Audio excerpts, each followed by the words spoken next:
Hello दोस्तों, स्वागत है आप सभी का हमारे चैनल हिंदी साहित्य समाधान में। तो हम शुक्ल जी का इतिहास पढ़ रहे थे। शुक्ल जी के इतिहास में जो उन्होंने सामान्य परिचय दिया है, वहाँ से लेकर हमने 2 प्रकरण पूरा कर लिया। आज हम आ चुके हैं प्रकरण 3 पर, वीरगाथा काल, जिसका समय शुक्ल जी ने 1050 से 1375 1050 से 1375 विक्रमी माना है। और प्रकरण 3 देश भाषा काव्य में उन्होंने जो लिखा है उसे हम आज देखेंगे। ठीक, तो चलिए देखते हैं कि वीरगाथा काल में देश भाषा काव्य में शुक्ल जी ने क्या कहा है। पहले कहा जा चुका है कि प्राकृत की रूढ़ियों से बहुत कुछ मुक्त भाषा के जो पुराने काव्य जैसे बीसलदेव रासो, पृथ्वीराज रासो आजकल मिलते हैं, वे संदिग्ध हैं।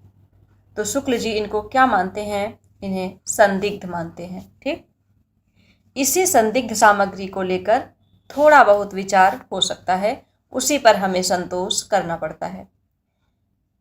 फिर कहते हैं, इतना अनुमान तो किया ही जा सकता है कि प्राकृत पढ़े हुए पंडित ही उस समय कविता नहीं करते थे। जनसाधारण की बोली में गीत, दोहे आदि प्रचलित चले आते रहे होंगे, जिन्हें पंडित लोग गंवारू समझते रहे होंगे। ऐसी कविताएं राजभाषाओं तक भी पहुंच जाती रही होंगी। राजा भोज, जसमू सरचंद कहने वालों के सिवा देश भाषा में सुंदर भाव भरी कविता करने वाले भी अवश्य ही रहे होंगे। रास भाव में सुनाए जाने वाले नीति, श्रृंगार आदि विषय प्रायः दोहों में कहे जाते थे और वीर रस के पद छप्पे में कहे जाते थे। तो बता रहे हैं कि उस समय जो राजसभा में नीति, श्रृंगार आदि विषय सुनाए जाते थे वे दोहों में कहे जाते थे, और वीर रस के पद जो होते थे वो कैसे? छप्पे में होते थे। राजाश्रित कवि अपने राजाओं के शौर्य, पराक्रम और प्रताप का वर्णन अनूठी उक्तियों के साथ किया करते थे और अपनी वीरोल्लास भरी कविताओं से वीरों को उत्साहित किया करते थे। ऐसे राजाश्रित कवियों की रचनाओं के रक्षित रहने का अधिक सुविधा था। वे राजकीय पुस्तकालयों में भी रक्षित रहती थीं और भट्ट, चारण जीविका के विचार से उन्हें अपने उत्तराधिकारियों के पास भी छोड़ जाते थे। उत्तरोत्तर भट्ट चारणों की परंपरा में चलते रहने से उनमें फेर फार भी बहुत कुछ होता रहा। इसी रक्षित परंपरा की सामग्री हमारे हिंदी साहित्य के प्रारंभिक काल में मिलती है। इसी से यह काल वीरगाथा काल कहा गया। भारत के इतिहास में यह वह समय था जबकि मुसलमानों के हमले उत्तर पश्चिम की ओर से लगातार होते रहते थे। इनके धक्के अधिकतर भारत के पश्चिमी प्रांत के निवासियों को सहने पड़ते थे, जहां हिंदुओं के बड़े बड़े राज्य प्रतिष्ठित थे। तो ये शुक्ल जी ने किसके लिए कहा है? ये वीरगाथा काल के लिए कहा है कि यह भारत के इतिहास में ये वीरगाथा काल का ऐसा समय था जब मुसलमानों के हमले उत्तर पश्चिम की ओर से लगातार होते रहते थे। इनके धक्के भारत के पश्चिमी प्रांत के निवासियों को सहने पड़ते थे, जहां पर हिंदुओं के बड़े बड़े राज्य प्रतिष्ठित थे। गुप्त साम्राज्य के ध्वस्त होने पर हर्षवर्धन, जिसकी मृत्यु होती है संवत 704 विक्रमी के बाद, भारत का पश्चिमी भाग ही भारतीय सभ्यता और बल वैभव का केंद्र हो रहा था। कन्नौज, अजमेर, अनहलवाड़ा आदि बड़ी बड़ी राजधानियां उधर ही प्रतिष्ठित थीं। उधर की भाषा ही शिष्ट भाषा मानी जाती थी और कविचारण आदि उसी भाषा में रचना करते थे। प्रारंभिक काल का जो साहित्य हमें उपलब्ध है उसका आविर्भाव उसी भूभाग में हुआ, अतः यह स्वाभाविक है कि उसी भूभाग की जनता की चित्तवृत्ति की छाप उस साहित्य पर हो। हर्षवर्धन के उपरांत ही साम्राज्य भावना देश से अंतर्हित हो गई थी और खंड खंड होकर जो गहरवार, चौहान, चंदेल और परिहार आदि राजपूत राज्य पश्चिम की ओर प्रतिष्ठित थे, वे अपने प्रभाव की वृद्धि के लिए परस्पर लड़ा करते थे। लड़ाई किसी आवश्यकतावश नहीं होती थी, कभी कभी तो शौर्य प्रदर्शन मात्र के लिए यूं ही मोल ले ली जाती थी। ठीक, बीच बीच में मुसलमानों के भी हमले होते रहते थे। सारांश यह है कि जिस समय से हमारे हिंदी साहित्य का अभ्युदय होता है वह लड़ाई भिड़ाई का समय था, वीरता के गौरव का समय था और सब बातें पीछे पड़ गई थी। तो कहने का मतलब ये है कि जब हमारे हिंदी साहित्य का अभ्युदय होता है जिस समय से, वह कैसा समय था? वो लड़ाई भिड़ाई का समय था, वीरता का समय था, इसीलिए इसको उन्होंने वीरगाथा काल समय दिया था इसका नाम। आगे लिखते हैं कि महमूद गजनवी, जिसकी मृत्यु 1087 विक्रमी संवत 1087 के लौटने के पीछे गजनवी सुल्तानों का एक हाकिम लाहौर में रहा करता था और वहां से लूटमार के लिए देश के भिन्न भिन्न भागों पर विशेषतः राजपूताने पर चढ़ाइयाँ हुआ करती थी। इन चढ़ाइयों का वर्णन फारसी तवारीखों में नहीं मिलता, पर कहीं कहीं संस्कृत ऐतिहासिक काव्यों में मिलता है। सांभर अजमेर, जिसका नाम अजमेर था, सांभर का चौहान राजा दुर्लभ राज द्वितीय मुसलमानों के साथ युद्ध करने में मारा गया था। अजमेर बसाने वाले अजय देव ने मुसलमानों को परास्त किया था। अजमेर किसने बसाया था? अजय देव ने। किसने? तो अजय देव ने। अजय देव के पुत्र अर्णोराज, अजय देव का पुत्र कौन था? अर्णोराज, जिसका नाम आना था। इनके समय में मुसलमानों की सेना फिर पुष्कर की घाटी लांघकर उस स्थान पर जा पहुंची जहां पर अब आना सागर है। अर्णोराज ने उस सेना का संहार कर बड़ी भारी विजय प्राप्त की। वहां म्लेच्छ मुसलमानों का रक्त गिरा था। इससे उस स्थान को अपवित्र मानकर वहां अर्णोराज ने एक बड़ा तालाब बनवा दिया जो आना सागर कहलाया। तो जो आना सागर के नाम से प्रसिद्ध है वो क्या था? पहले अर्णोराज का बनवाया हुआ एक तालाब था। आना के पुत्र विशलदेव विग्रहराज चतुर्थ के समय में वर्तमान किशनगढ़ राज्य तक मुसलमानों की सेना चढ़ाई, जिसे परास्त कर विशलदेव आर्यावर्त से मुसलमानों को निकालने के लिए उत्तर की ओर बढ़ा। उसने दिल्ली और झांसी के प्रदेश अपने राज्य में मिलाए और आर्यावर्त के एक बड़े भूभाग से मुसलमानों को निकाल दिया। इस बात का उल्लेख दिल्ली में अशोक लेख वाले शिवालिक स्तंभ पर खुदे हुए विशलदेव के संवत 1220 के लेख से पाया जाता है। शहाबुद्दीन गौरी की पृथ्वीराज पर पहली चढ़ाई संवत 1247 के पहले भी गोरियों की सेना ने नाड़ौल पर धावा किया था, पर उसे हार कर लौटना पड़ा था। इसी प्रकार महाराज पृथ्वीराज के मारे जाने और दिल्ली तथा अजमेर पर मुसलमानों का अधिकार हो जाने के पीछे भी बहुत दिनों तक राजपूताने आदि में कई स्वतंत्र हिंदू राजा थे जो बराबर मुसलमानों से लड़ते रहे। इसमें सबसे प्रसिद्ध रणथंभौर के महाराज हम्मीर देव हुए हैं। कौन हुए हैं? सबसे प्रसिद्ध रणथंभौर के महाराज हम्मीर देव, जो महाराज पृथ्वीराज चौहान की वंश परंपरा में थे।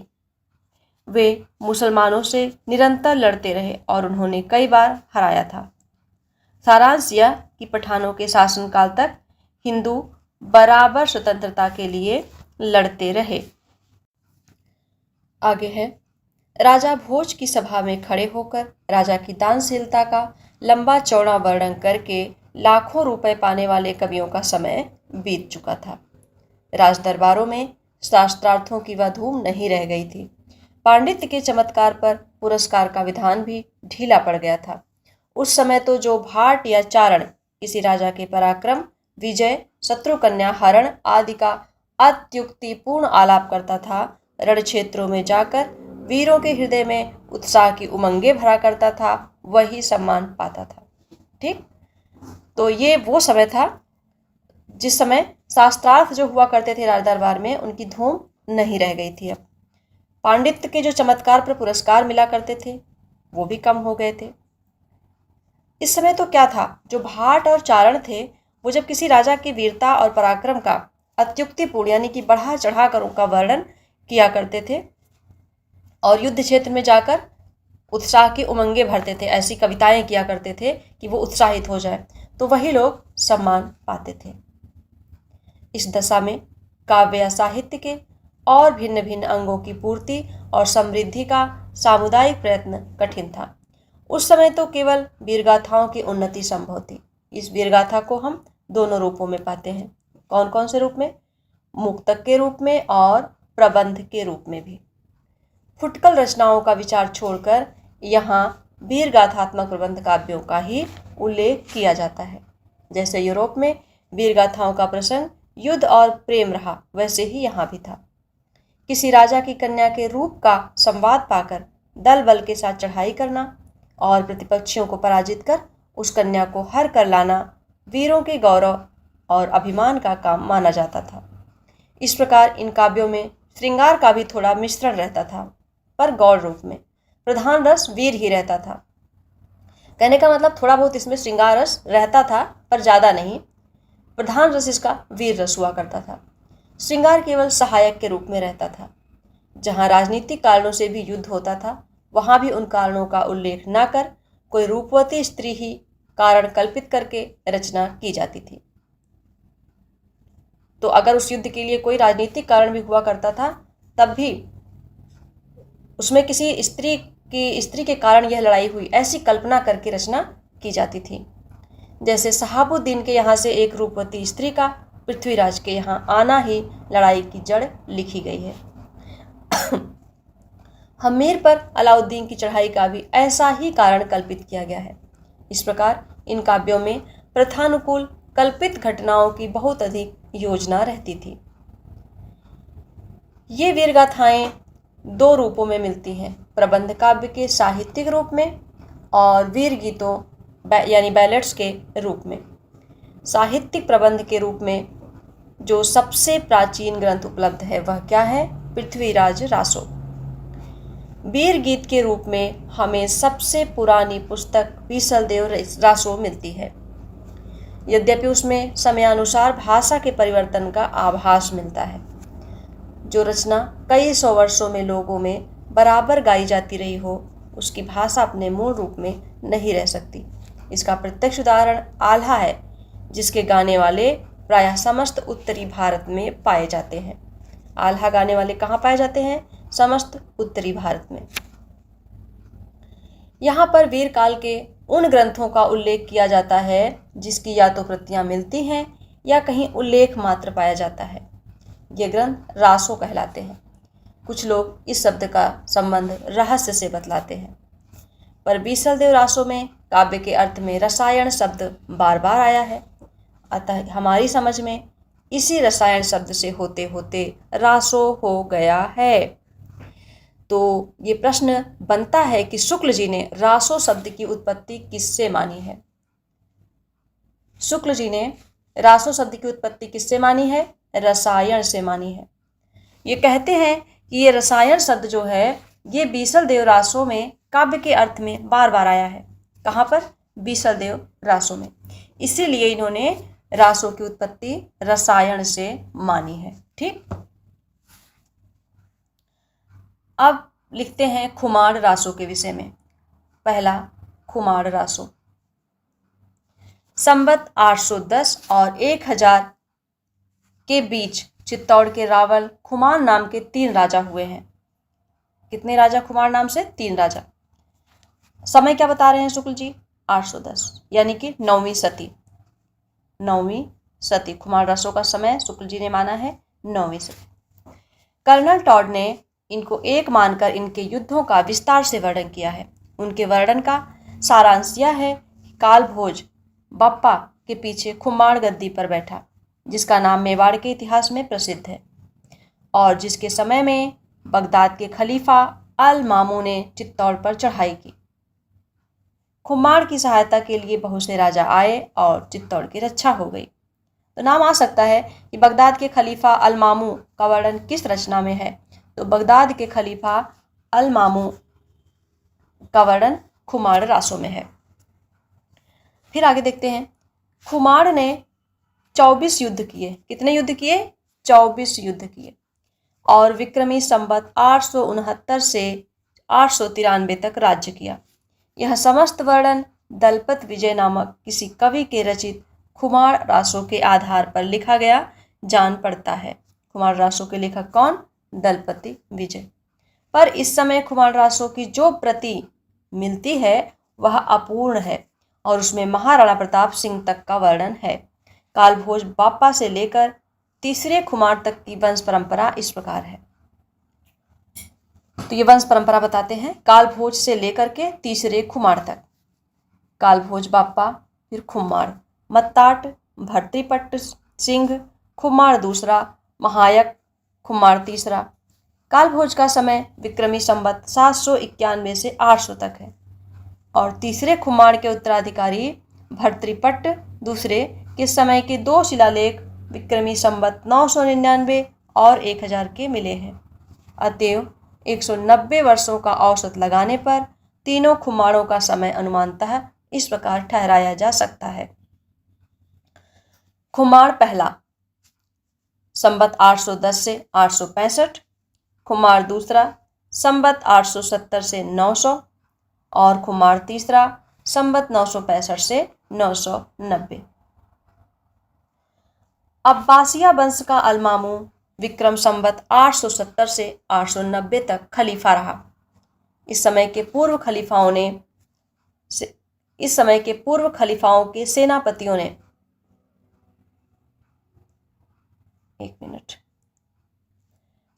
ने सिंध देश की विजय कर ली थी और उधर से राजपूताने पर मुसलमानों की चढ़ाइयाँ होने लगी थी। अतएव यदि किसी खुमार से अलमामू की सेना से लड़ाई हुई होगी तो वह दूसरा खुमार रहा होगा और उसी के नाम पर खुमार रासों की रचना हुई होगी। यह नहीं कहा जा सकता कि इस समय जो खुमार रासो मिलता है उसमें कितना अंश पुराना है। उसमें महाराणा प्रताप सिंह तक का वर्णन मिलने से यह निश्चित रूप से कहा जा सकता है कि जिस रूप में यह ग्रंथ अब मिलता है वह उसे विक्रमी संवत की 17वीं शताब्दी में प्राप्त हुआ होगा। शिव सिंह सरोज के कथनानुसार एक अज्ञातनामा भाट ने खुमार रासो नामक काव्य ग्रंथ लिखा था, जिसमें श्री रामचंद्र से लेकर खुमार तक के युद्धों का वर्णन था। ये किसमें बताया गया है? शिव सिंह सरोज में, जो शिव सिंह सेंगर ने लिखा है। उसमें ये पता चलता है कि किसी अज्ञात नामक भाट ने खुमार रासो नामक काव्य ग्रंथ लिखा, जिसमें श्री रामचंद्र से लेकर के खुमार तक के युद्धों का वर्णन था। यह नहीं कहा जा सकता कि दलपति विजय असली खुमार रासो का रचयिता था अथवा उसके पिछले विशिष्ट का। अब दूसरे नंबर पर हम देखते हैं बीसलदेव रासो। नरपति नाल कवि विग्रहराज चतुर्थ, इनका नाम क्या था? विग्रहराज चतुर्थ उपनाम था, ध्यान रखेंगे। बीसलदेव रासो के लेखक नरपति नाल और इनका उपनाम था कवि विग्रहराज चतुर्थ। बीसलदेव का समकालीन था, कदाचित यह राजकवि था। इसमें बीसलदेव रासो नामक एक छोटा सा 100 पृष्ठों का ग्रंथ लिखा है जो वीरगीत के रूप में है। तो ये मोस्ट इम्पॉर्टेंट है, ध्यान रखेंगे कि बीसलदेव रासो कितने पृष्ठों का ग्रंथ है। तो बीसलदेव रासो 100 पृष्ठों का ग्रंथ है जो वीरगीत के रूप में है। ये पंक्ति है, 1272 मझारी जेठवदी नौमी बुधवारी, नाल रसायन आरंभई शारदा तुठी ब्रह्म कुमारी। 1272 का स्पष्ट अर्थ है 1212। 72 शब्द बरहोत्तर द्वादशोत्तर का रूपांतर है, अतः 1272 का अर्थ द्वादशोत्तर 1200 अर्थात 1212 है। गणना करने पर विक्रम संवत 1212 में ज्येष्ठ बदी नवमी को ही बुधवार ही पड़ता है। यानी कि जब ढूंढा जाता है, गणना की जाती है, पता लगाया जाता है तो पता चलता है कि जो संवत 1212 है उसमें ज्येष्ठ बदी नवमी जो लिखी हुई है पंक्ति में उसी दिन बुधवार पड़ता है। कवि ने अपने रासों में सर्वत्र वर्तमान काल का ही प्रयोग किया है, जिससे वह बीसलदेव का समकालीन जान पड़ता है। विग्रहराज चतुर्थ यानी कि बीसलदेव का समय भी 1220 के आसपास है। बीसलदेव का समय क्या बताते हैं? 1220 के आसपास।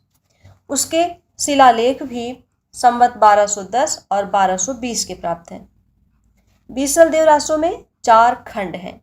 यह काव्य लगभग 2000 चरणों में समाप्त हुआ है। तो प्रश्न बने कि बीसलदेव रासो में कितने खंड हैं? तो 4 खंड हैं। और बीसलदेव रासो कितने चरणों में समाप्त हुआ है? तो ये लगभग 2000 चरणों में समाप्त हुआ है।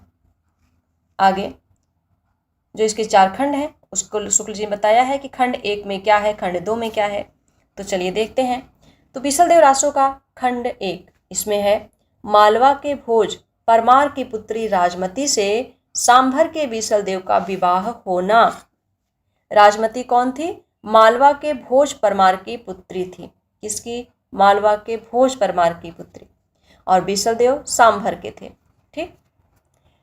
दूसरे खंड में है बीसल देव का राजमती से रूठकर उड़ीसा की ओर प्रस्थान करना तथा वहां पर 1 वर्ष रहना। राजा बीसल देव राजमती से रूठकर कहाँ जाते हैं? उड़ीसा जाते हैं और वहां पर 1 वर्ष रहते हैं।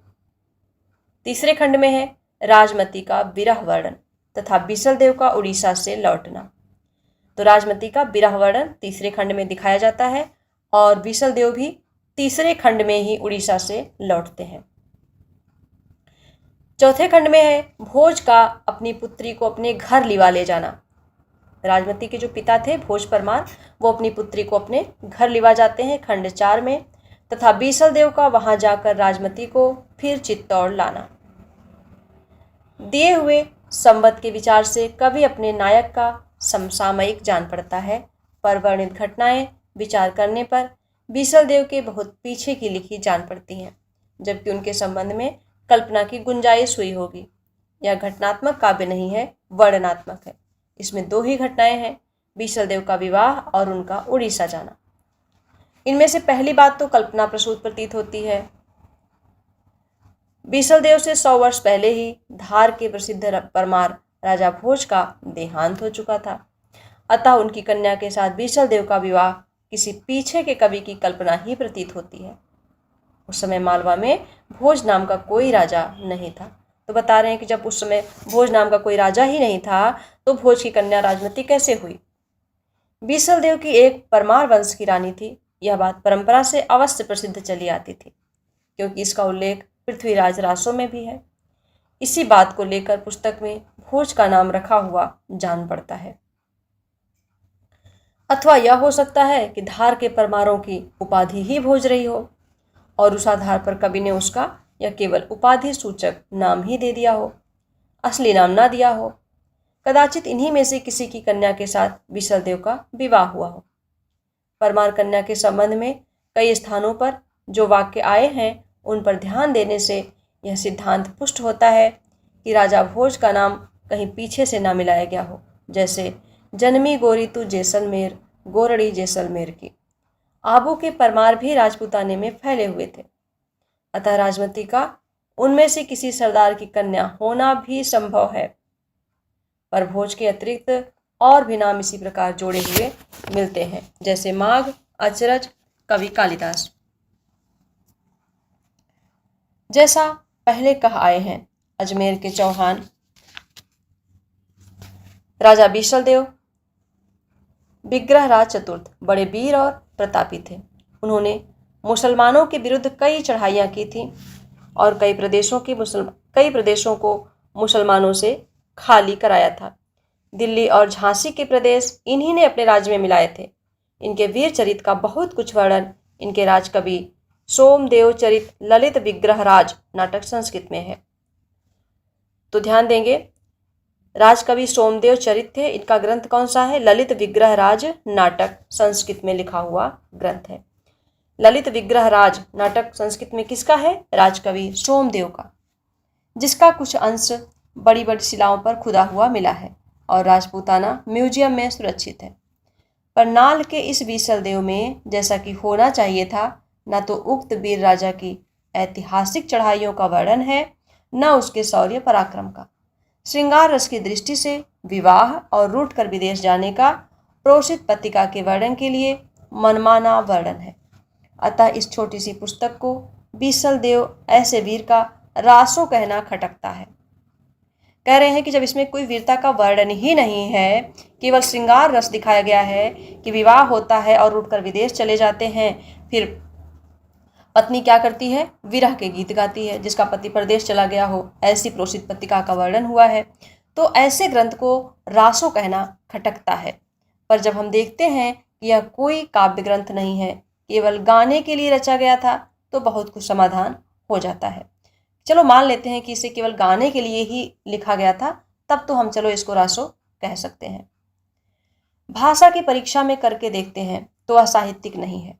राजस्थानी है। जैसे सूकई छे मतलब सूखता है, पाटन थी पाटन से, भोज तड़ा भोज का, खंड खंडरा खंड खंड का इत्यादि। इस ग्रंथ से एक बात का आभास अवश्य मिलता है, वह यह है कि शिष्ट काव्य भाषा में ब्रज और खड़ी बोली के प्राचीन रूप का ही राजस्थान में भी व्यवहार होता था। साहित्य की सामान्य भाषा हिंदी ही थी, जो पिंगल भाषा कहलाती थी। साहित्य की सामान्य भाषा हिंदी ही थी, जो पिंगल भाषा कहलाती थी। बीसलदेव रासो में बीच बीच में बराबर इस साहित्यिक भाषा हिंदी को मिलाने का प्रयत्न दिखाई पड़ता है। भाषा की प्राचीनता पर विचार करने के पहले यह बात ध्यान में रखनी चाहिए कि गाने की चीज होने के कारण इसकी भाषा में समयानुसार बहुत कुछ फेरफार होता आया है, पर लिखित रूप में रचित होने के कारण इसका पुराना ढांचा बहुत कुछ बचा हुआ है। उदाहरण के लिए मेलवी मिलाकर, जोड़कर, चिता चिता में, रणि रण में, प्रापिजय प्राप्त हो या किया जाए, इणी विधि इस विधि, इसव ऐसा, बाल हो बाला का। इसी प्रकार नयर मतलब नगर, पसाऊ मतलब प्रसाद, पयोहर मतलब पयोधर आदि प्राकृत शब्द भी हैं, जिनका प्रयोग कविता में अपभ्रंश काल से लेकर पीछे तक होता रहा। इसमें आए हुए कुछ फारसी, अरबी, तुर्की शब्दों की ओर भी ध्यान जाता है, जैसे महल, इनाम, नेजा, ताजनो, ताजियाना आदि। ये सब अरबी, तुर्की, फारसी के शब्द हैं। जैसा कहा जा चुका है, पुस्तक की भाषा में फेरफार अवश्य हुआ है, अतः ये शब्द पीछे से मिले हुए भी हो सकते हैं और कवि द्वारा व्यवहृत भी। कवि के समय से पहले ही पंजाब में मुसलमानों का प्रवेश हो चुका था और इधर उधर वे जीविका के लिए फैलने लगे थे, अतः ऐसे साधारण शब्दों का प्रचार कोई आश्चर्य की बात नहीं है। बीसलदेव के सरदारों में ताजुद्दीन मियाँ भी मौजूद हैं। तो ताजुद्दीन मियाँ कहाँ पर हैं? बीसलदेव के सरदारों में। महल पलाड़्यो ताजदीन खुरसाणी चढ़ी जाल्यो गोण। उपर्युक्त विवेचन के अनुसार यह पुस्तक न तो वस्तु के विचार से न भाषा के विचार से अपने असली और मूल रूप में कही जा सकती है। राय बहादुर पंडित गौरी शंकर हीराचंद ओझा ने इसे हम्मीर के समय की रचना कहा है। तो बीसलदेव रासो को हम्मीर के समय की रचना किसने कहा? राय बहादुर पंडित गौरी शंकर हीराचंद ओझा ने। यह नरपति नाल की पोथी का विकृत रूप अवश्य है, जिसके आधार पर हम भाषा और साहित्य संबंधी कई तथ्यों पर पहुंचते हैं।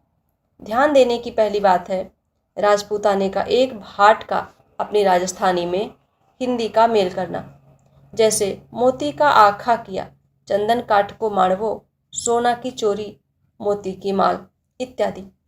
इससे यह सिद्ध हो जाता है कि प्रादेशिक बोलियों के साथ साथ ब्रज या मध्य प्रदेश की भाषा का आश्रय लेकर एक सामान्य साहित्यिक भाषा भी स्वीकृत हो चुकी थी, जो चारणों में पिंगल भाषा के नाम से पुकारी जाती थी। अपभ्रंश के योग से शुद्ध राजस्थानी भाषा का जो साहित्यिक रूप था वह डिंगल कहलाता था। ठीक, डिंगल किसे कहते थे? अपभ्रंश के योग से शुद्ध राजस्थानी भाषा, वो हुई डिंगल। हिंदी साहित्य के इतिहास में हम केवल पिंगल भाषा में लिखे हुए ग्रंथों का ही विचार कर सकते हैं। तो अपभ्रंश के योग से जब शुद्ध राजस्थानी मिली तो डिंगल बनी, और अपभ्रंश के योग से जब ब्रज मिली तो क्या बनी? पिंगल बनी। ठीक, दूसरी बात जो कि साहित्य से संबंध रखती है, वीर और श्रृंगार का मेल है। इस ग्रंथ में श्रृंगार की ही प्रधानता है। वीर रस किंचित आभास मात्र है। संयोग और वियोग के गीत ही कवि ने गाए हैं। तो ये किसके लिए है? ये बीसलदेव रासो के लिए है। कथन हमारे शुक्ल जी का है कि इस ग्रंथ में श्रृंगार की ही प्रधानता है, वीर रस किंचित आभास मात्र है, संयोग और वियोग के गीत ही कवि ने गाए हैं। अब बीसलदेव रासो के कुछ पद्य देखिए।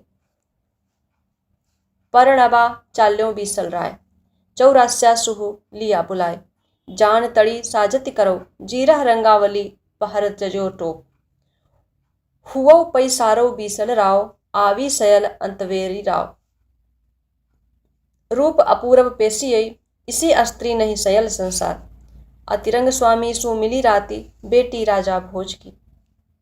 गर्भ करी उभो छय सांभरियो राव मोर सरीखा नहीं उरु भयाल। महाघरी सांभर उगहई चिहुदिस थाण जैसलमेर गर्भ न बोलो हो सांभरियो राव तो सरीखा घना और भुआल। एक उड़ीसा को धाड़ी वचन हमारे तू मानी जुमानी जो थारे सांभर उगहई राजा उड़घर उगहई हीरा खान। कुंवर कहई सुन सांभरिया राव काई स्वामी तू उलगई जाय कहु हमारो जय सुणौ थारे छय साठी अतेवरी नार। कड़वा बोल न बोलस नारी तू मोह मिलसी चित्त विसार। जीभ न जीभ वियोग यनो दव का दाधा कुपली मिलय जीभ का दाधा नो पंगरे नाल कहे सोणी जय सब कोय। आब्यो राजा मास बसंत गढ़ माही गुणी उछली जय धान मिलती अंग संहार मान भंग हो तो बाल हो ईणी परि रहता राजदुआर। तो बीसल देव रासो की ये पंक्तियां थी। हमने बीसल देव रासो तक आज कंप्लीट किया। अब आते हैं तीसरे नंबर के चंद बरदाई। इनको हम देखेंगे अगली वीडियो में। वीडियो कैसी लगी ज़रूर बताएं और अगर आप हमारे चैनल पर नए हैं तो चैनल को सब्सक्राइब कर लें और नोटिफिकेशन ऑन कर लें जिससे आने वाली वीडियो तुरंत ही आपको मिल सकें और आप उनका अध्ययन कर सकें। ठीक, तो चलिए क्लास को यहीं पर बंद करते हैं। मिलते हैं नेक्स्ट क्लास में। वीडियो देखने के लिए आपका बहुत बहुत धन्यवाद।